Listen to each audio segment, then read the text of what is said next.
तो आज मैं जिस कहानी को लेकर के आया हूँ उस सीरीज का नाम है द रेलवे मैन, जो उन रेलवे कर्मचारियों पर आधारित है जिन्होंने 1984 में chemical company union carbide Indian limited factory से निकलने वाले जहरीले गैस मिथाइल आइसोसाइनाइड जो हवा में फैलने लगा था उससे लोगों की जान बचाई। 3 दिसंबर 1984 में एक जानलेवा गैस मिथाइल आइसोसाइनाइड भोपाल के यूनियन कार्बाइड केमिकल प्लांट से लीक हो गया था और इस जानलेवा गैस के वजह से 15,000 से भी ज्यादा लोगों की जान चली गई थी और ये दुनिया का सबसे खतरनाक इंडस्ट्रियल डिजास्टर माना जाता है। शुरुआत में हम पुलिस ऑफिसर का एक वीडियो देखते हैं जिसमें वो बताते हैं कि उन्होंने 3 लोगों को अरेस्ट किया है, मिस्टर गोखले, मिस्टर मनोहर और मिस्टर एंडरसन। और मिस्टर एंडरसन को भोपाल के यूनियन कार्बाइड गेस्ट हाउस में बंद करके रखा गया था। फिर एक अमेरिकन रिप्रेजेंटेटिव आते हैं और मिस्टर एंडरसन को छुड़ा लेते हैं और इसी से साफ साफ पता चलता है कि इंसान के मौत की कीमत आखिर क्या है, कुछ भी नहीं, जिसके वजह से 15,000 से भी ज्यादा लोगों की जान गई। वो आज आजाद हो गया और उसे अमेरिका जाने के लिए वीआईपी सर्विस मिलती है। अमेरिका जाने के लिए एक आलिशान प्लेन दिया जाता है। ये सब कुछ देख रहा था एक जर्नलिस्ट जगमोहन। इसके बाद हमें एक ट्रेन हादसा दिखाया जाता है जिसमें ट्रेन ब्रिज के नीचे गिर गया था और उसी ट्रेन में हम स्टेशन मास्टर इत्फेकार को देखते हैं जो लोगों की जान नहीं बचा सका। प्रेजेंट में वो नींद से जाग जाता है इस भयानक हादसे को याद करके। आज दिन है 2 दिसंबर 1984 और ये समय है गैस लीक होने से 16 घंटे पहले का। उसकी बेटी उसे गुड मॉर्निंग कहती है और वो अपने काम पर जाने के लिए तैयार होता है। वो अपनी पत्नी मुनीसा से कहता है चाय बनाने के लिए और उसका बेटा नवाज टीवी पर राजीव गांधी के भाषण को देखकर उसे गालियां दे रहा था। उसके पापा इत्फिकार उसे पूछते हैं कि तुम्हारी नौकरी का क्या हुआ, रेलवे में वैकेंसी निकला है लेकिन तुम तो मेरी बात सुनते ही नहीं हो। उसका बेटा नवाज कहता है कि वो सरकारी नौकरी नहीं करना चाहता, यूनियन कार्बाइड प्लांट में काम करना चाहता है, जिस पर उसके पापा थोड़े नाराज हो जाते हैं क्योंकि वहाँ काम करने का तौर तरीका बिल्कुल भी सेफ नहीं है। पैसा तो है लेकिन सिक्योरिटी नहीं। अब हम यूनियन कार्बाइड फैक्ट्री भोपाल को देखते हैं जहाँ अचानक सायरन बजने लगता है और एक वर्कर कहता है कि MIC यानी कि मिथाइल आइसोसाइनेट 100 डिग्री ऊपर चला गया है और इस वजह से पूरे फैक्ट्री में भगदड़ मच जाता है क्योंकि अगर वो लोग कुछ नहीं करेंगे तो गैस लीक होने लगेगा और ये गैस जानलेवा है। फिर वहाँ एक मैनेजर कामरुद्दीन आता है और वो वर्कर से पूछने लगता है कि आखिर हुआ क्या, साफ सफाई का काम चल रहा था क्या। वो बाकियों से कहते हैं जाकर टैंक चेक करो क्योंकि अगर टैंक गर्म हो गया तो टैंक फट जाएगा। इसके बाद वो खुद जाता है टैंक के ऊपर और घबराते हुए टैंक के ऊपर हाथ रखता है लेकिन शुक्र है कि टैंक ठंडा था। और वो बाकियों से कहता है कि दूसरे तरफ का मीटर खराब हो गया होगा, शायद इसीलिए गलत रीडिंग दिखा रहा था। सब कुछ ठीक है और फिलहाल टेम्परेचर 10 डिग्री है। कामरुद्दीन वर्कर को डांट रहा था कि शांत रहकर भी काम किया जा सकता है और अलार्म बजाने की क्या जरूरत थी। तभी वहाँ उनका सीनियर ऑफिसर मिस्टर मैडसन आ जाते हैं और कहते हैं कि जिसने भी अलार्म बजाया उसे फौरन काम से निकालो। अब गैस लीक होने में 15 घंटे बचे हैं। हम उसी जर्नलिस्ट जगमोहन को देखते हैं जो एक लोको पायलट इमाद के घर आता है और इमाद की अम्मी अपने बेटे को कहती है कि आज तेरा रेलवे में पहला दिन है। एक केस के सिलसिले में जगमोहन इमाद का स्टेटमेंट रिकॉर्ड करता है और उसे पूछता है कि क्या तुम यूनियन कार्बाइड में काम करते थे। इमाद कहता है करता था, वहाँ वो ट्रक चलाता था और वो प्लांट फर्टिलाइजर बनाता था, पेस्टिसाइड्स और ये सब बनाने के लिए वो फैक्ट्री केमिकल का इस्तेमाल करती थी जिसका नाम है MIC यानी कि मिथाइल आइसोसाइनेट। पहले ये केमिकल अमेरिका से लाया जाता था और मुंबई से भोपाल तक इसे ट्रक में लाने का जिम्मेदारी इमाद का था। जगमोहन कहता है कि इस केमिकल के बारे में और बताने, जिस पर इमाद बताने लगता है कि इंजीनियर इस केमिकल को लिक्विड डायनामाइट कहते हैं। इस केमिकल को सीमेंट में गाड़ के रखा जाता है। 40 टन के 3 टैंक है फैक्ट्री में और लोगों को इससे डरना चाहिए क्योंकि अगर ये हवा में फैल गया हवा जहर बन जाएगा और एक बार सांस ली काम तमाम। जगमोहन पूछता है कि तुम लोगों को मास्क नहीं दिया जाता था। इमाद कहता है कभी नहीं दिया गया और जब वर्कर लोगों ने हल्ला किया तो उन्हें काम से निकाल दिया गया। और एक अमेरिकी आदमी है मिस्टर मैडसन जो ये फैक्ट्री को चलाते हैं। फिर हम उसी अमेरिकी आदमी मिस्टर मैडसन को देखते हैं जो कामरुद्दीन को अपने केबिन में बुलाते हैं और कामरुद्दीन उनसे कहने लगता है कि वर्कर को अच्छे तरीके से ट्रेनिंग नहीं दी गई है, उन्हें तो पता भी नहीं है कि पाइप को वॉश कैसे करते हैं। अगर कुछ बुरा हो गया तो क्या होगा, अगर उस केमिकल में एक बूंद पानी भी गिर गया तो बहुत बुरा होगा, इसलिए उन्हें सेफ्टी की जरूरत होगी। लेकिन मिस्टर मैडसन कहते हैं कि वो अपने बॉस से बात कर चुका है लेकिन जवाब में ना आया क्योंकि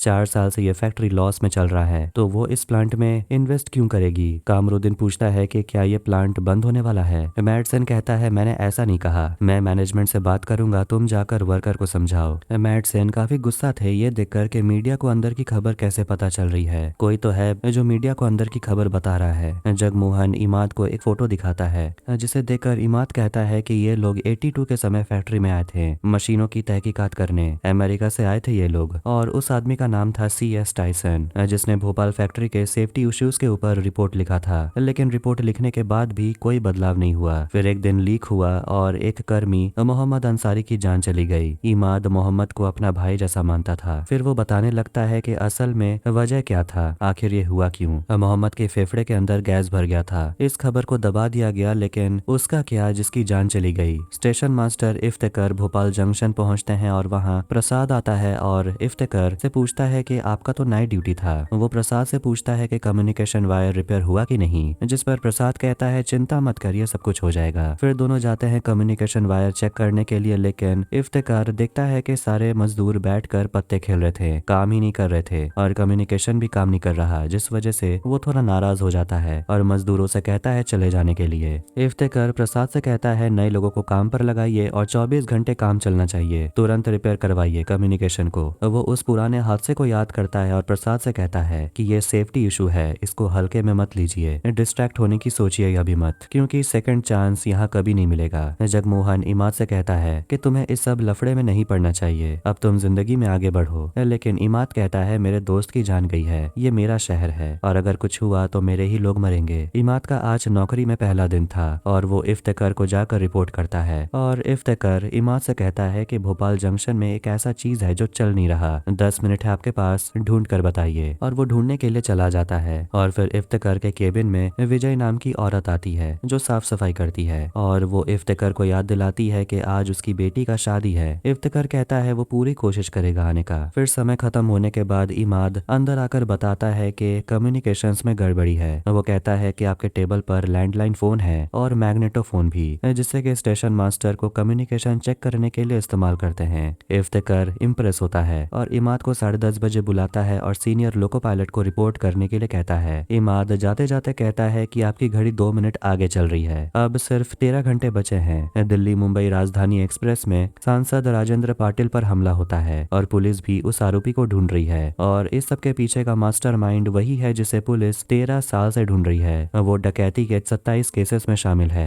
और उस डकैत को नाम दिया गया है एक्सप्रेस बैंडिट। फिर हम उसी डकैत बलवंत यादव को देखते हैं जो स्टेशन आता है और अपना बूट पॉलिश करवाता है और उसकी नजर जाती है एक आदमी पर जिसके हाथ में ब्रीफकेस था। वो उस आदमी से ब्रीफकेस चुराने का सोच रहा था, लेकिन तभी उसकी नजर पड़ती है स्टेशन पर फैले हुए सारे RPF के ऑफिसर्स पर जो उसे पकड़ने के लिए आए थे। एक ऑफिसर उसे पकड़ लेता है लेकिन बलवंत बच निकलता है। फिर बलवंत पुलिस ऑफिसर का वर्दी पहनकर एक अकाउंटेंट आदमी से मिलता है और उसे टॉर्चर करता है और कहता है कि अगर मैं तेरे वजह से जेल गया तो मैं तुझे भी नहीं छोड़ूंगा। बलवंत को अब लगने लगता है कि उसके अंडरग्राउंड जाने का समय आ गया और वो आदमी कहता है कि छुपने के लिए रेलवे हेडक्वार्टर सबसे अच्छा जगह है, लेकिन वो अपने छुपने से पहले एक और हाथ मारना चाहता है। फिर वो उस अकाउंटेंट के रजिस्टर में देखने लगता है कि किस स्टेशन की तिजोरी में कितना माल है और वो भोपाल में देखता है कि वहाँ के स्टेशन में 1,13,00,000 रुपए के ऊपर रुपए जमा है। अब गैस लीक होने में 4 घंटे बचे हैं। इमाद अपने काम पर जाने के लिए तैयार हो रहा था, तभी उसे उसके भाभी का कॉल आता है जो कहती है कि वो झांसी में है और वो थोड़ी देर में पहुंचने वाली है और वो औरत कोई और नहीं बल्कि मोहम्मद अंसारी की पत्नी है। इमाद उनसे कहता है कि आज रात तक सब कुछ इंतजाम हो जाएगा। जिस दुकान से वो फोन पर बात कर रहा था वो दुकान नफीसा नाम की औरत चलाती है जो कामरुद्दीन की पत्नी है। वो इमाद को अपने घर में मास्क दिखाती है, कहती है कि मेरे पति ने मुझे ये दिया है, अगर कुछ बुरा हो जाए तो इसका इस्तेमाल करने। और वो प्रेग्नेंट भी थी और इसीलिए उसका पति उसे कुछ होने नहीं देगा। कार्बाइड फैक्ट्री में नाइट शिफ्ट के लोग आ जाते हैं और कामरुद्दीन भी इमाद की मदद कर रहा था 82 में जो हादसा हुआ था उसकी रिपोर्ट ढूंढने में। रिपोर्ट मिलने के बाद वो जगमोहन को फोन करता है और कहता है इन लोगों को सब कुछ पता था जो कुछ भी हुआ, लेकिन इन लोगों ने फिर भी कुछ नहीं किया। 2 घंटे के बाद वो उसे अपना घर बुलाता है। फैक्ट्री में देखते हैं कि आज पाइप की धुलाई होने वाली है और एक कर्मी थोड़ा सा अंडर कॉन्फिडेंट लगता है अपने इस काम को लेकर और कहता है कि मेरी तो सिर्फ 2 हफ्ते ही ट्रेनिंग हुई थी। उसका सुपरवाइजर कहता है कि मुझे भी उतनी ही ट्रेनिंग दी गई है। वो 6 महीने वाला समय गया।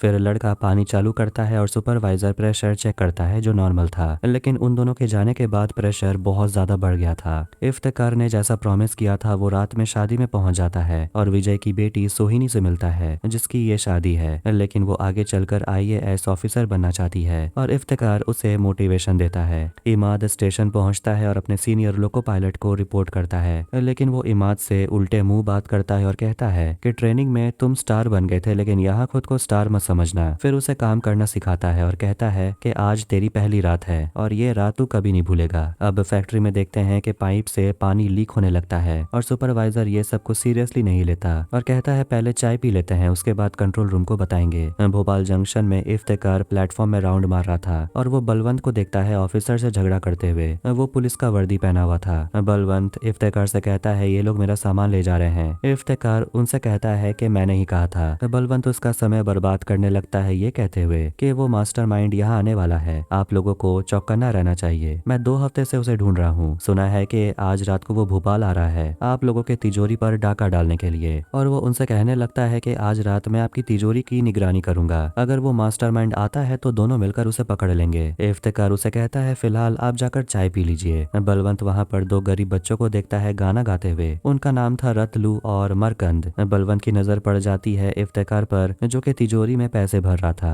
फिर वो बलवंत को आकर कहता है कि आप हमारे ऑफिस में आकर बैठिए, तब तक भोपाल के RPF ऑफिसर आ रहे हैं। प्रसाद को मजदूर का कॉल आता है जो बताते हैं कि कम्युनिकेशन लाइन ठीक कर दिया गया है, लेकिन ये फिलहाल टेम्पोररी है, टेस्टिंग के लिए फाइनल करने से पहले हमें वॉइस कंट्रोल ब्लॉक लाइन सब कुछ डिस्कनेक्ट करना होगा। प्रसाद फिर अपने घर के लिए निकल जाता है और कम्युनिकेशन लाइन को डिस्कनेक्ट कर दिया जाता है। अब गैस लीक होने में सिर्फ 9 मिनट बचे हैं। फैक्ट्री में सारे वर्कर चाय पीने के लिए बैठ जाते हैं और वो बात कर रहे होते हैं कि छोटा मोटा उस दिन लीक हुआ था और वैसे भी ये फैक्ट्री ज्यादा दिन चलने वाला नहीं है। एक वर्कर को MIC के एक टैंक में कुछ देखने को मिलता है जिस पर वो दूसरों से कांटेक्ट करता है, लेकिन कोई रेडियो उठा ही नहीं रहा था, इसलिए वो चेक करने के लिए खुद टैंक के ऊपर चला जाता है और छूने पर उसे बहुत गर्म लगता है। वो फटाफट कामरुद्दीन को कॉल करता है जो अपने घर के लिए निकल ही रहा था और वो गैस को हवा में लीक होते हुए देखता है जिससे उसका होश उड़ गया था। वो भागते हुए अंदर जाता है और वो वर्कर उसे बताता है कि टेम्परेचर 100 के ऊपर चला गया है, प्रेशर 55 है, इतना ऊपर कभी नहीं गया। डर की बात यह भी है कि उस टैंक में 40 टन MIC है। ये खबर सुनकर सुपरवाइजर दौड़ते हुए कंट्रोल रूम में आता है और कामरुद्दीन उनसे पूछता है कि आखिर ये सब कैसे हुआ। वो नया लड़का कहता है कि हम लोग पाइप की धुलाई कर रहे थे करीब 9 बजे से, मतलब कि 3 घंटे से पानी चल रहा था, उन लोगों ने पानी बंद भी नहीं किया। कामरुद्दीन सुपरवाइजर से पूछता है कि तुमने पाइप में मेटल डिस्क तो लगाया होगा, जिस पर सुपरवाइजर कंफ्यूज हो जाता है कि आखिर मेटल डिस्क क्या होता है। कामरुद्दीन उनसे कहता है इसे पाइप में लगाया जाता है ताकि पानी निकल कर केमिकल में ना गिरे। वो कहता है कि हमें ये सब ट्रेनिंग में नहीं सिखाया गया। कामरुद्दीन बहुत घबरा जाता है और कहता है कि पानी बंद करना पड़ेगा वरना ये केमिकल जहर बन जाएगा। फिर वो सभी से कहता है जल्दी फैक्ट्री को खाली करवाइए। कामरुद्दीन बाहर जाता है और सभी से कहता है फैक्ट्री से बाहर निकलिए। और गैस लीक होने लग रहा था, लेकिन पहनने के लिए मास्क भी नहीं था, इसलिए कामरुद्दीन सभी से कहता है रुमाल गीला कर कर पहन लेने। वो जल्दी जल्दी पानी को बंद करता है, लेकिन गैस लीक हो रहा था और उस टैंक में से गैस को दूसरे टैंक में डाइवर्ट करना होगा। तो वहीं ये जहरीला गैस हवा में फैलने लगा था। कामरुद्दीन पर जानलेवा गैस का असर दिखने लगता है, लेकिन उसे ये देखने को मिलता है कि कोई भी टैंक खाली नहीं है और चेन रिएक्शन को भी रोकना होगा, क्योंकि अगर ऐसा हुआ तो पूरा शहर खत्म हो जाएगा।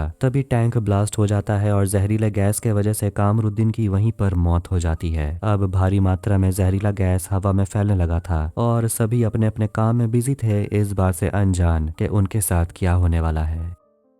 कहानी जाती है गैस लीक के 14 महीने पहले। मोहम्मद अंसारी जो खतरनाक गैस के वजह से मारा गया था, उसे अस्पताल में लाया जाता है और उसकी पत्नी शाजिया भी वहां पहुंचती है। इमाद भी वहां आता है उससे मिलने के लिए और अंसारी की विधवा शाजिया वो कह रही होती है कि कार्बाइड वालों ने मेरे पति को मार दिया। जब वो घर आए तो उनकी तबीयत बहुत खराब हो गई थी। वो कह रहे होते हैं कि फैक्ट्री में कुछ लीक हुआ है। इस बीच बॉडी को पोस्टमार्टम के लिए ले जाया जाता है तो डॉक्टर देखते हैं कि लंग्स की हालत बहुत ही खराब थी। शाजिया को कंपनी वालों ने पैसे दिए हैं अपना मुंह बंद करके रखने। इमाद शाजिया को समझाता है कि तुम इन पैसों को रख लो अपने बच्चों के लिए और आने वाले बच्चे के लिए। इमाद शाजिया से वादा करता है कि फैक्ट्री वालों को इसकी कीमत चुकानी पड़ेगी। प्रेजेंट में कहानी जाती है भोपाल से 100 किलोमीटर दक्षिण की ओर इटारसी जंक्शन में। विनोद नाम के एक कर्मचारी को देखते हैं जिसे एक पैसेंजर कंप्लेंट कर रहा था कि उसका सामान चोरी हो गया, लेकिन विनोद उस पर ज्यादा ध्यान नहीं देता और उसे बाहर निकाल देता है। वो अंदर आकर अशोक से मिलता है जो इस बारे में उसे पूछ रहा था और वहाँ बेनेडिक्ट बेनेडिक्ट नाम का भी आदमी होता है और वो काफी फिक्र कर रहा था क्योंकि भोपाल का कम्युनिकेशन काफी समय से ऑफलाइन है। तभी उन्हें पता चलता है कि इंस्पेक्शन के लिए वेस्ट सेंट्रल रेलवे जोन के जनरल मैनेजर रति पांडे यहाँ कभी भी पहुंचने वाले हैं, इसलिए वो लोग तैयारी करने लगते हैं। अब हम गोरखपुर मुंबई एक्सप्रेस को देखते हैं जिसमें शाजिया होती है अपने दोनों बच्चों के साथ, और वहाँ पर एक और सिख औरत को देखते हैं, राजबीर कौर। वो अपनी बेटी के साथ थी और जब शाजिया की बेटी सलीमा राजबीर की बेटी को खाना देती है खाने के लिए तो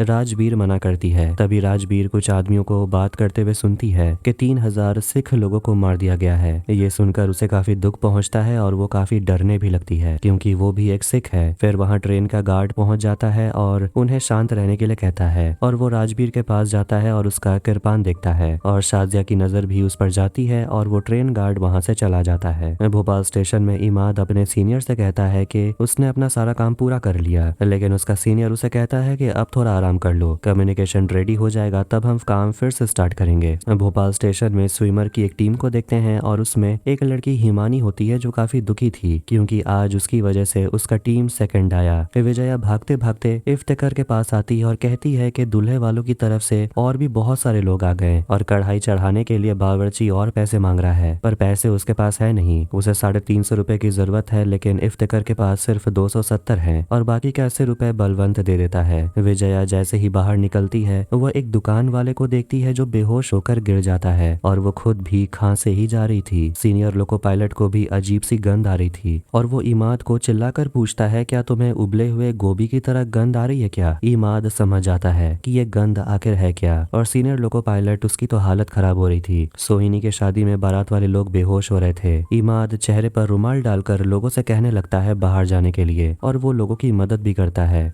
इफ्तिकार के घर में सभी लोग बाहर निकलने के लिए तैयार होते हैं क्योंकि छोटी बच्ची की तबीयत अब खराब होने लगी थी। इफ्तिकार जब अपने ऑफिस से बाहर देखता है तो वो रतलू को देखता है जो अपने मरे हुए भाई को अपने गोद में लिए हुए रो रहा था। जल्दी जल्दी इफ्तिकार और बलवंत दोनों बाहर आते हैं और तब उन्हें पता चलता है कि बाहर तो कोहराम मचा हुआ है, जिसे देखकर उसे पुराना हादसा याद आ जाता है। स्टेशन में सभी लोग धीरे धीरे बेहोश हो रहे थे, मर रहे थे, तो लोगों को सांस लेने में दिक्कत आ रही थी और इफ्तिकार सोचने लगता है कि आखिर वो इतने लोगों को हॉस्पिटल लेकर जाएगा कैसे। विजया भी वहां पहुंच जाती है और बलवंत और इफ्तिकार को समझ आ जाता है कि हवा में कुछ तो है। अब वो लोग जान बचाने के लिए ऑफिस के अंदर घुसने के लिए जबरदस्ती करते हैं और जब सभी अंदर आ जाते हैं तो उन्हें बाहर सायरन की आवाज सुनाई देने लगती है। सोहिनी बीच रास्ते में बैठी हुई थी और वहाँ एक परिंदा भी मर कर गिर जाता है और धीरे धीरे जानलेवा गैस पूरे भोपाल शहर में फैलने लगता है। एक पुलिस इंस्पेक्टर प्रमोद कुमार जगमोहन के अखबार वाले प्रेस में पहुंच जाता है और वो प्रेस शहर के बाहर वाले इलाके में है। प्रमोद जगमोहन को धमकाता है कि वो जो कुछ भी कर रहा है वो सब बंद करने के लिए। तभी पुलिस के रेडियो पर कोई कहने लगता है कि गैस लीक हुआ है, हर जगह डेड बॉडीज बिछी हुई हैं, इसलिए पुलिस ऑफिसर्स तुरंत वहां से निकलते हैं और जगमोहन भी ये सुनकर काफी घबराने लगता है क्योंकि इसी का तो डर था। मेडिसन और डॉक्टर हैजमेट सूट पहनकर उस टैंक के ऊपर जाते हैं जहां कामरुद्दीन मरा पड़ा था।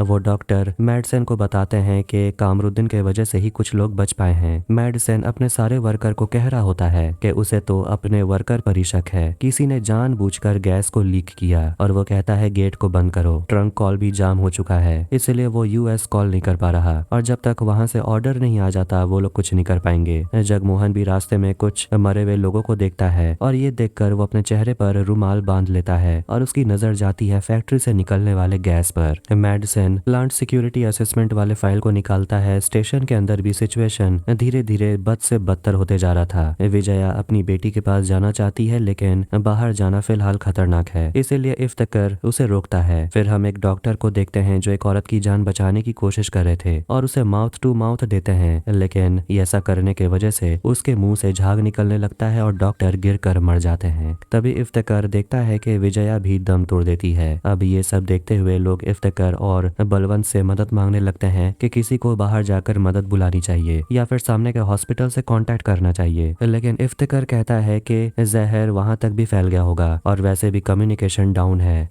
कुछ लोग कह रहे होते हैं कि ये दिल्ली के दंगाइयों का किया धरा है। तभी वहाँ एक लोकोमोटिव पहुंच जाता है और इफ्तिकार बाहर जाना चाहता है उन्हें खबर पहुंचाने के लिए, लेकिन लोगों को ये लगने लगता है कि इफ्तिकार वहां से भाग निकलेगा और कुछ लोग ये पहला मौका देखकर अपनी जान बचाने के लिए भागना चाहते हैं। और तभी उन लोगों के बीच झगड़ा होने लगता है और एक लड़का जबरदस्ती बाहर निकल जाता है, लेकिन कुछ ही सेकंड में वो मर जाता है। इफ्तिकार अपने चेहरे पर रुमाल बांधकर दौड़ते हुए लोकोमोटिव के पास जाता है और वो और इमाद एक पुलिस ऑफिसर को लेकर भागते हुए अंदर आ जाते हैं और वो सभी को बताता है कि ये केमिकल फैक्ट्री का किया धरा है। जिसके बाद सभी गैस लीक के बारे में बात करने लगते हैं। इमाद जो वहाँ पहले भी काम कर चुका है वो कहता है कि इसकी कोई दवा नहीं है, कोई कुछ सेकंड्स में मर जाता है, कोई कुछ घंटों के बाद। और फिलहाल के लिए इमाद सभी से कहता है अपने चेहरे पर गीला कपड़ा बांध लो और उसके बाद भगवान भरोसे। इफ्तिकार इमाद से कहता है कि उन्हें इटारसी में खबर पहुंचाना है कि गोरखपुर एक्सप्रेस को भोपाल आने से रोकना होगा और एक रिलीफ ट्रेन को भेजना होगा। इमाद रिपेयर क्रू तक जाने के लिए रिस्क उठाना चाहता है जो कम्युनिकेशन ठीक कर रहे थे, क्योंकि गोरखपुर एक्सप्रेस वाली ट्रेन में शाजिया आने वाली है। तो वहीं गोरखपुर एक्सप्रेस अभी भी भोपाल से 75 किलोमीटर दूर विदिशा स्टेशन में रुकी हुई है और अगले 5 मिनट में वो रवाना होने वाली है। तभी वहाँ कुछ दंगाई करने वाले लोग पहुंच जाते हैं जो इंदिरा गांधी के मौत का बदला लेना चाहते हैं और अगर एक भी सिख दिखे उन्हें काट डालने का सोच रहे थे। राजबीर भागने का सोच रही थी, लेकिन शाजिया उनसे कहती है कि तुम उनसे लड़ नहीं पाओगी। राजबीर बहुत घबरा रही थी। तभी उन दंगाइयों को एक आदमी का पगड़ी मिल जाता है और वो उस आदमी को थप्पड़ मारने लगता है, लेकिन वो आदमी कहता है कि मैं तो एक शादी से आ रहा था और ये पगड़ी वहीं की है। और जब वो राजबीर के पास आते हैं तो शाजिया उन लोगों से झूठ कह देती है कि ये मेरी खाला है और फिलहाल के लिए राजबीर बच जाती है। ट्रेन गार्ड भी बहुत घबराया हुआ था और वो दंगाई करने वाले लोग टीटी को पकड़ लेते हैं और उसे पैसेंजर लिस्ट ले लेते हैं और उसकी पैंट भी उतार देते हैं उसको बेइज्जत करने के लिए। लिस्ट में उन्हें राजबीर कौर के बारे में पता चल जाता है। ट्रेन गार्ड राजबीर और उसकी बेटी को बचाने की कोशिश करता है और उन्हें एक कमरे में ले जाकर छुपा देता है। इटारसी के जंक्शन में फिर वही आदमी जबरदस्ती ऑफिस के अंदर आ जाता है जिसका सामान उसे नहीं मिल रहा था, लेकिन कर्मचारी उसे ऑफिस से बाहर जबरदस्ती निकाल देते हैं।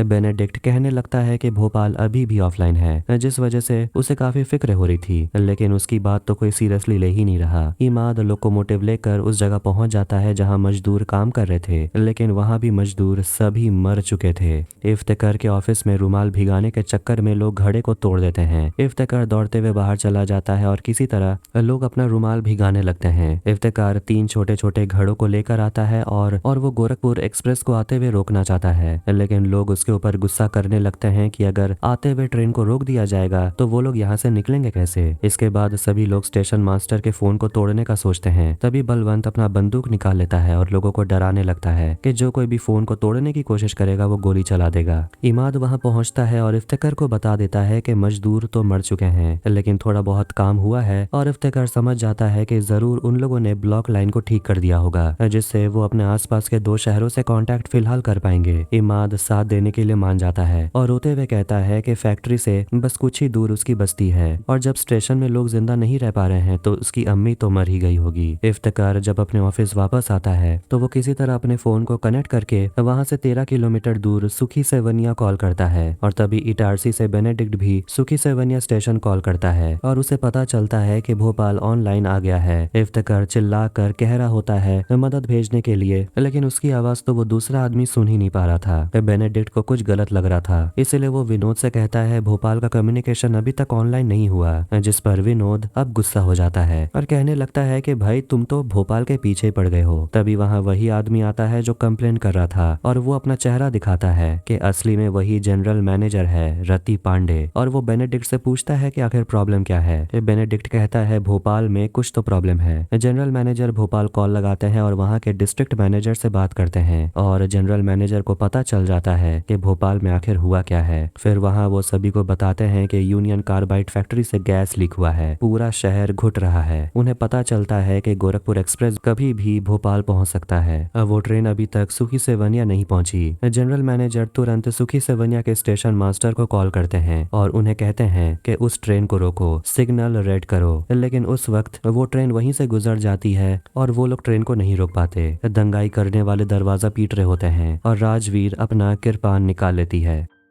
अब कहानी जाती है यूनाइटेड स्टेट्स ऑफ अमेरिका में central institute of toxicology research, और ये समय है जुलाई 1970 का। एक लैब के अंदर हम एक टॉक्सिकोलॉजिस्ट एलेक्स ब्राउन को देखते हैं और वहाँ मिथाइल आइसोसाइनेट का सैंपल भी रखा हुआ था और उसमें वो पानी के ड्रॉप्स गिराते रहता है। और कुछ घंटों के बाद एलेक्स देखता है कि जहाँ वो केमिकल रखा गया था, पानी गिरने के वजह से वो पूरा ग्लास चेम्बर जानलेवा गैस से भर गया था। वो तुरंत रीडिंग चेक करता है और अपने प्रोफेसर को बुलाता है और उन्हें दिखाता है कि अंदर एक पौधा रखा था जो उस जानलेवा गैस के वजह से मर गया है। साइंटिस्ट घबरा रहा होता है कि यही केमिकल भोपाल के फैक्ट्री में इस्तेमाल होने वाला है और इससे कई लोगों की जान चली जाएगी अगर थोड़ी सी भी चूक हुई तो। लेकिन उसका सीनियर उसका मुंह बंद कर देता है, ये कहते हुए कि इंडियन गवर्नमेंट को इससे फर्क नहीं पड़ता। एलेक्स पूछता है, आपने तो उनसे बात नहीं की, क्या अगर उन्हें फर्क पड़ता है? तभी वो देखते हैं कि शहर के बीचों बीच मिथाइल आइसोसाइनेट के 3 टैंक लगाए गए हैं। ये देखकर भी उसके सीनियर एलेक्स को अपना मुंह बंद रखने के लिए कहते हैं। कहानी प्रेजेंट में आती है और हम दिल्ली में रेलवे मिनिस्टर ब्यूरोक्रेट राजेश्वरी को देखते हैं, जिसे रति पांडे कॉल करता है और उन्हें बताता है भोपाल जंक्शन में हादसा हुआ है। वहाँ एक फैक्ट्री है और वहाँ से गैस लीक हुआ है। स्टेशन से कनेक्शन नहीं हो पा रहा, मतलब कि वहाँ के स्टाफ शायद अब जिंदा नहीं बचे हैं कि वो अपना कम्युनिकेशन ठीक कर पाए। और गोरखपुर एक्सप्रेस भोपाल की तरफ जा रहा है। वो राजेश्वरी से कहता है कि आप प्लीज मिनिस्ट्री से कहिए जो भी मदद हो सके भिजवाने के लिए। जनरल मैनेजर वहाँ के लोगों को भेज देता है, कुछ डॉक्टर्स और ऑक्सीजन टैंक को फटाफट स्टेशन पर लाने के लिए। और वो बेनेडिक्ट से कहता है लोको पायलट से कांटेक्ट करो। गोरखपुर एक्सप्रेस के अंदर दंगाई करने वाले उस कमरे के अंदर दरवाजा तोड़कर घुस जाते हैं जहां राजबीर होती है।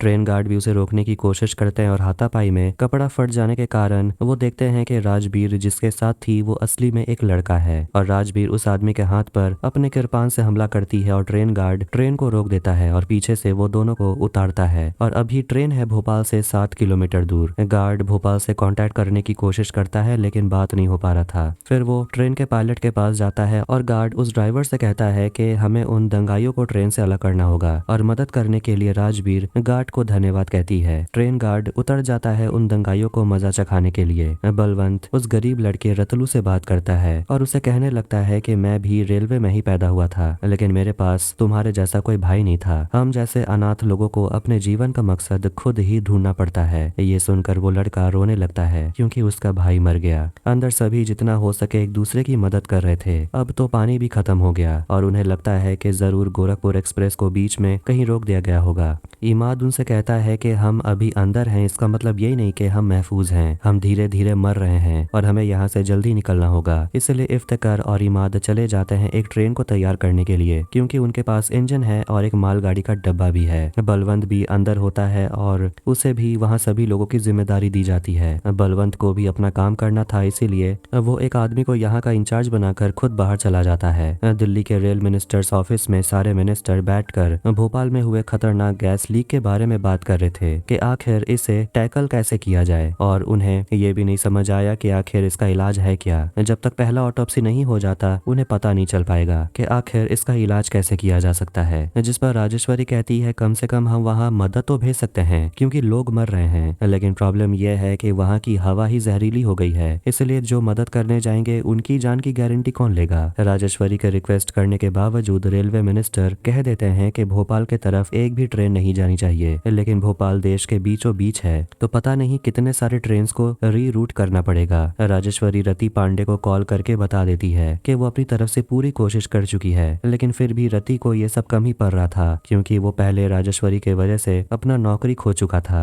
लेकिन राजेश्वरी इस बात को कभी नहीं मानेगी। राजेश्वरी कहती है कि सारे ट्रेन को डाइवर्ट किया जाएगा, लेकिन उससे पहले रति को भोपाल से पहले वाले स्टेशन मिस रोड में पहुंचना होगा। बाहर जाकर वो दूसरों से मिलता है और उन्हें बताने लगता है कि फिलहाल भोपाल एक खतरनाक गैस के ग्रस्त में है और उस गैस से कैसे लोगों को बचाना है, कैसे बचना है, उन्हें ये नहीं पता। लेकिन उन्हें बस इतना पता है कि लोग मर रहे हैं। जो जिंदा हैं उन्हें लगता है कि उनके लिए मदद जरूर आएगी, लेकिन ऐसा है नहीं क्योंकि सारे ट्रेन को मोड़ दिया जा रहा है। भोपाल कोई ट्रेन नहीं जाने वाली, कोई मदद वहाँ नहीं पहुँचने वाला। लेकिन एक बार वो कोशिश करना चाहता है। उसे ये पता है कि एक के जाने से कुछ खास फर्क नहीं पड़ने वाला, लेकिन वो अपनी तरफ से पूरी कोशिश करना चाहता है। उसकी बात को सुनकर वहाँ खड़े सभी लोग मदद करने के लिए तैयार हो जाते हैं और पानी, ऑक्सीजन टैंक सब ट्रेन के अंदर लोड करने लगते हैं। ट्रेन गार्ड सारे दंगाइयों को अपने पीछे बुलाता है और जैसे ही वो लाल फ्लेयर शूट करता है वैसे ही ट्रेन का पायलट ट्रेन को भगाना शुरू करता है और किसी तरह ट्रेन गार्ड पर चढ़ जाता है, लेकिन एक आदमी उसके पीठ पर चाकू से हमला करता है। कार कार्बाइड फैक्ट्री में देखते हैं कि मैडसन अभी भी अमेरिका को इस बारे में खबर नहीं करना चाहता। तभी उसे डिस्ट्रिक्ट मैनेजर का कॉल आता है और उन्हें भी भोपाल में वे गैस लीक के बारे में पता है। डिस्ट्रिक्ट मैनेजर पूछते हैं कि आखिर इस गैस से होता क्या है। मैडसन झूठ कहने लगता है कि बस आंख में थोड़ी बहुत जलन होती है, ज्यादा कुछ नहीं होता और ये गैस खुद ब खुद साफ हो जाएगा।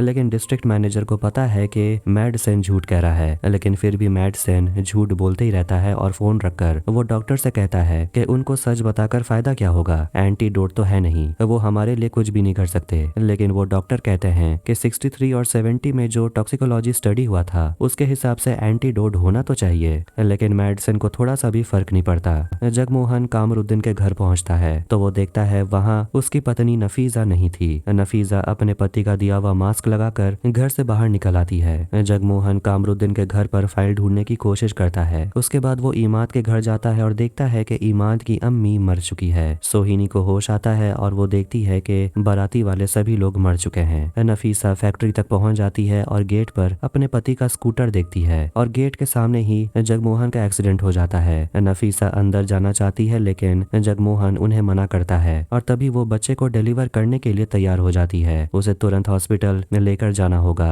रास्ते में दोनों की हालत खराब होते जा रही थी और डॉक्टर को उस स्टडी के बारे में पता चलता है जिसे करने वाला कोई और नहीं बल्कि मिस्टर एलेक्स ब्राउन था। ये वही साइंटिस्ट है जिसे हमने पहले देखा था और इत्तेफाक से वो अभी दिल्ली में है और वो कुछ लोगों के साथ मीटिंग कर रहा था। तभी उसे वहाँ कॉल आता है और उसे भोपाल में हुए गैस लीक के बारे में बताया जाता है और वो समझ गया था कि ये जरूर मिथाइल आइसोसाइनेट के वजह से हुआ है और वो उन्हें कहता है कि इसका एंटीडोट है। ये सब सुनकर वो बहुत ज्यादा घबरा गया था क्योंकि उसे पहले से ही पता था यही होने वाला है। बलवंत इफ्तिकार के ऑफिस में आता है और चाबी ढूंढने की कोशिश करता है और वो जैसे ही तिजोरी खोलने वाला था, पैसे चुराने वाला था, वहाँ पर प्रसाद आ जाता है और फिर दोनों के बीच लड़ाई होने लगती है। प्राइम मिनिस्टर के ऑफिस में राजेश्वरी आती है और वहाँ हम साइंटिस्ट एलेक्स ब्राउन को भी देखते हैं और उसके साथ जर्मन एम्बेसी का एक आदमी भी था। राजेश्वरी सेक्रेटरी को बताती है कि वो भोपाल क्राइसिस के बारे में प्राइम मिनिस्टर से बात करना चाहती है और भोपाल वाले गैस लीक में रेलवे कुछ मदद कर सकते हैं। रेलवे मिनिस्टर थोड़ा हिचकिचा रहे हैं लेकिन अगर प्राइम मिनिस्टर की तरफ से रिक्वेस्ट किया जाएगा तो शायद वो मान जाएंगे, लेकिन सेक्रेटरी मना करता है और चला जाता है। राजेश्वरी जाने वाली थी तभी वो एलेक्स को कहते हुए सुनती है कि वो भी भोपाल के बारे में बात करना चाहता है, उसके पास एंटीडोट है। राजेश्वरी ये सुनकर एलेक्स से बात करती है तो एलेक्स बताता है कि वो एक टॉक्सिकोलॉजिस्ट है और उसने इसी गैस को स्टडी किया था जो भोपाल में लीक हुआ। राजेश्वरी सोचती है कि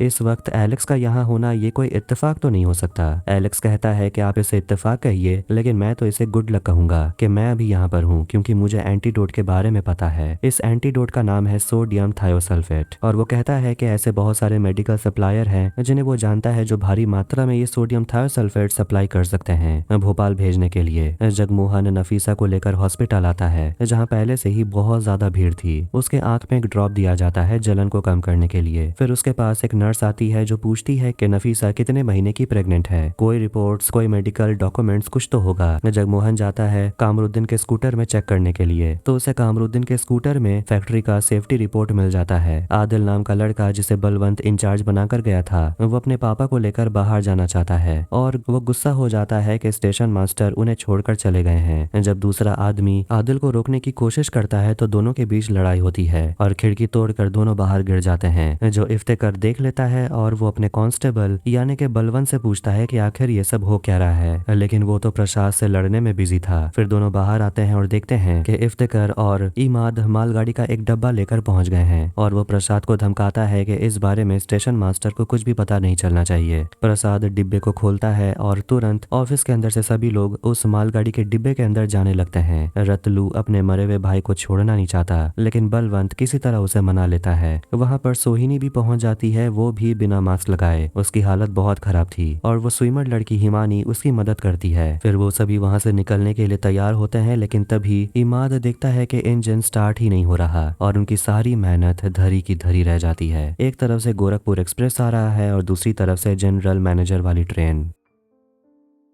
अब कहानी जाती है 1996 में, मतलब कि गैस लीक के 12 साल के बाद। भोपाल के एक बस्ती में जगमोहन को देखते हैं। वो नफीसा से मिलता है और पता चलता है कि कामरुद्दीन के मरने के बाद उसे अब पेंशन मिलते हैं, महीने के बस 300 रुपए। जगमोहन खांसने लगता है और वो अपना नाक ढक लेता है क्योंकि उस इलाके में नाले खुले हुए हैं और कॉलेरा के वजह से ही पिछले साल 3 लोग मारे गए। नफीसा कहती है शहर में गैस तो चला गया लेकिन अभी भी मास्क पहनना पड़ता है। जब दोनों नफीसा के घर पहुंचते हैं तो हम नफीसा के बच्चे को देखते हैं जो इसी खतरनाक गैस के चलते डिफॉर्म पैदा हुआ था। कहानी जाती है फिर से 1984 में। रेल सदन के बाहर राजेश्वरी को मिर्जा नाम का आदमी मिलने आता है। वो ये भी नहीं बताता कि आखिर वो है कौन, जिस पर राजेश्वरी उसे कहती है अपॉइंटमेंट लेकर आइएगा। फिर वो एलेक्स ब्राउन के बारे में बात करता है और वो सोडियम थायोसल्फेट के बारे में बताता है कि उसे साइनाइड पॉइजनिंग के लिए इस्तेमाल किया जाता है और अगर इसे भोपाल में लोगों को बचाने के लिए इस्तेमाल किया गया तो लोगों में पैनिक क्रिएट हो जाएगा जो मिर्जा के क्लाइंट को पसंद नहीं आएगा।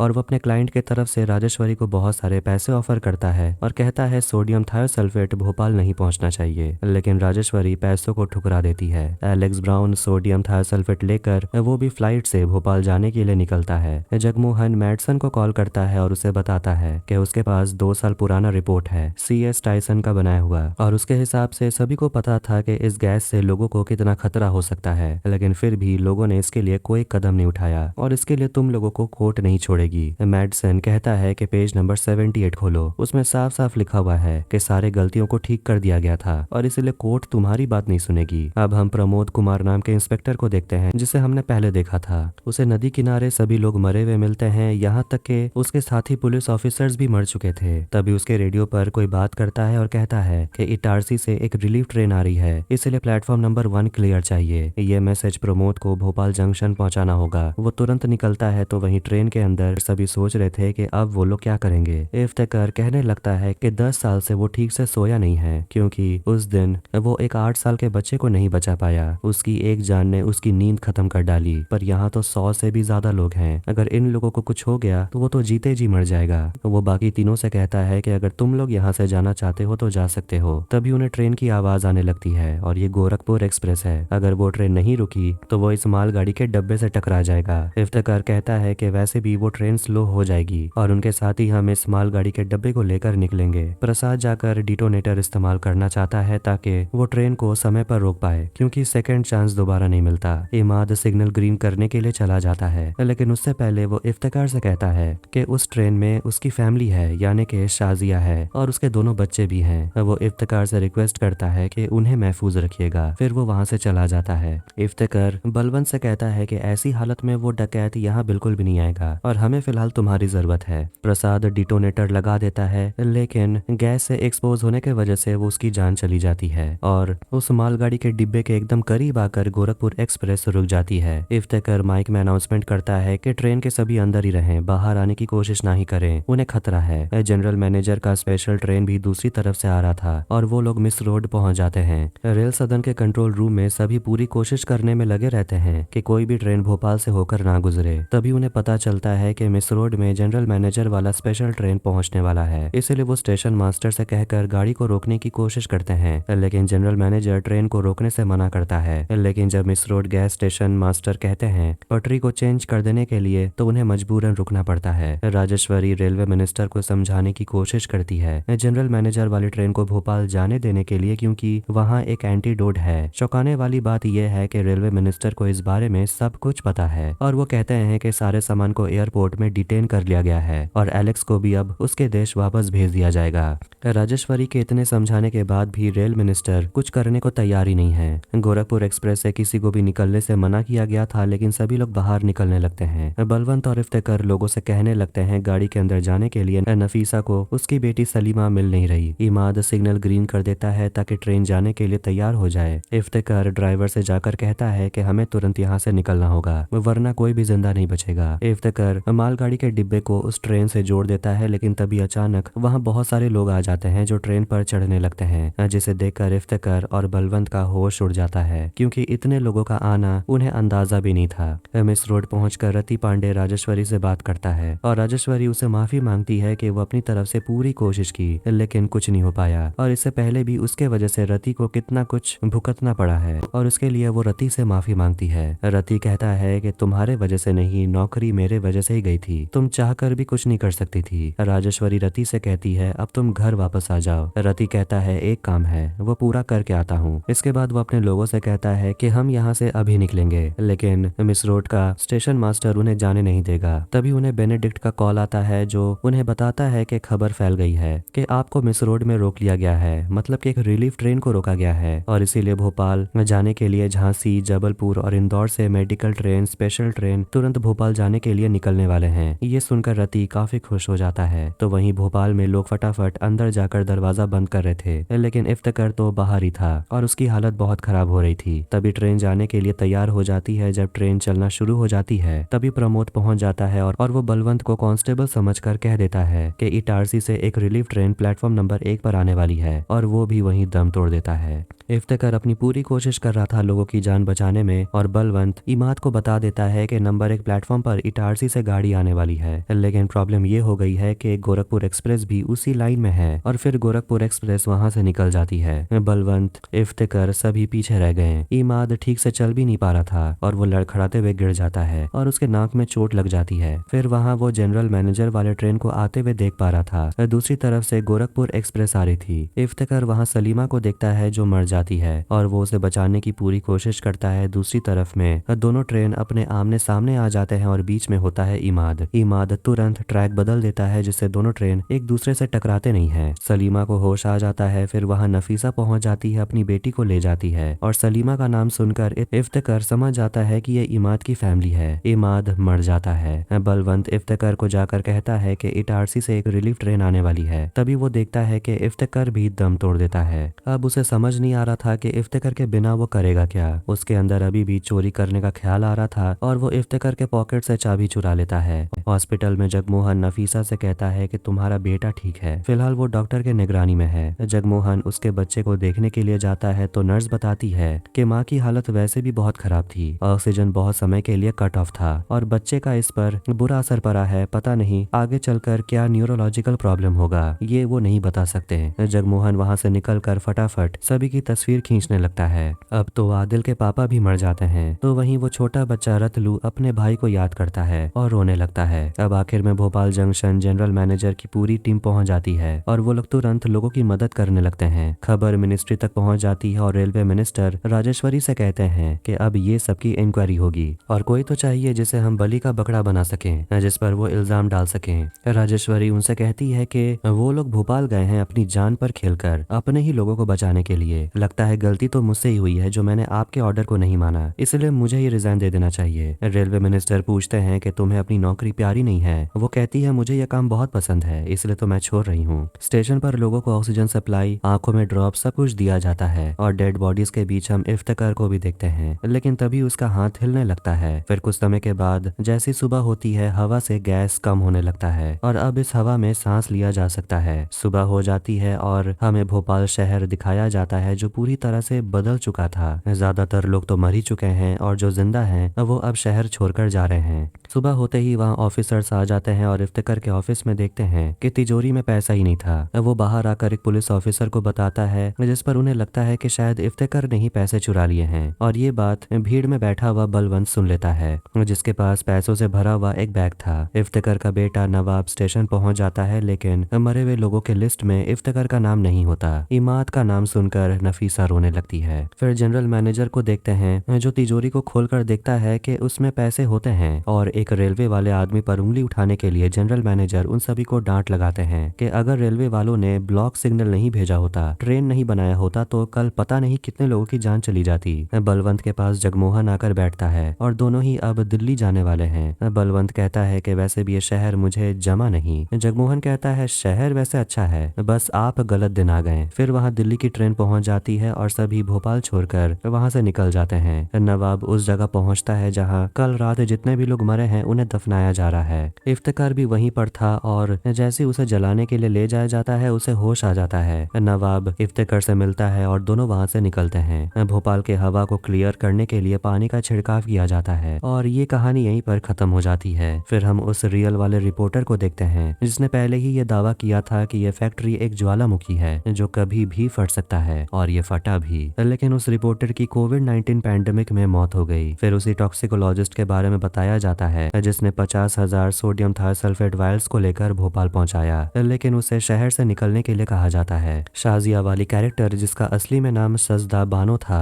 वो भी जिस रात भोपाल आई उसकी एक बच्ची जहरीले गैस के वजह से मारी गई और दूसरी आपाहिज हो गई। भोपाल में हुए गैस लीक के वजह से 15,000 से ज्यादा लोगों की जान चली गई। अगर रेलवे के लोगों ने अपनी जान पर खेलकर लोगों की जान नहीं बचाई होती तो शायद ये तादाद और भी ज्यादा होती। इफ्तिकार उस मेमोरियल के पास जाता है जिसे मरे हुए लोगों के याद में बनाया गया था और उसमें प्रसाद, इमाद और विजय का नाम होता है। और कुछ दिन के बाद वो फिर से अपने ऑफिस जाता है, अपना स्टेशन मास्टर का काम दोबारा से शुरू करता है और वहां उसे मिलने के लिए बलवंत आता है जो इफ्तिकार के लिए कांस्टेबल है। बलवंत कहता है, मुझे लगा कि शायद आप जिंदा नहीं बचोगे। इफ्तिकार कहता है, मुझे मरा हुआ समझकर किसी ने तिजोरी की चाबी चुरा ली, लेकिन उसने चाबी तो निकाल ली लेकिन पैसे नहीं निकाले। जिस पर दोनों हंसते हैं। बलवंत कहता है कि आपको मेडल मिलना चाहिए, आपने जो उस रात लोगों को बचाने के लिए जो भी किया। जिस पर इफ्तिकार कहने लगता है, वो तो बस मेरी ड्यूटी थी। बलवंत को निकलना पड़ता है क्योंकि उसका ट्रेन आ गया था और इफ्तिकार उसे कहता है कि उस ट्रेन में किसी को लूटने की कोशिश मत करना। मतलब कि इफ्तिकार को पहले से ही पता था कि ये आदमी बलवंत है और वही है वो फेमस डकैत, लेकिन फिर भी वो बलवंत को जाने देता है क्योंकि उसे कहीं ना कहीं लग रहा था कि उस रात के बाद बलवंत बदल गया होगा। और इसी के साथ ये शानदार जबरदस्त सीरीज खत्म हो जाती है। वीडियो अगर आपको पसंद आए तो वीडियो को लाइक करें, चैनल को सब्सक्राइब करें। मिलते हैं नेक्स्ट वीडियो में। Take care.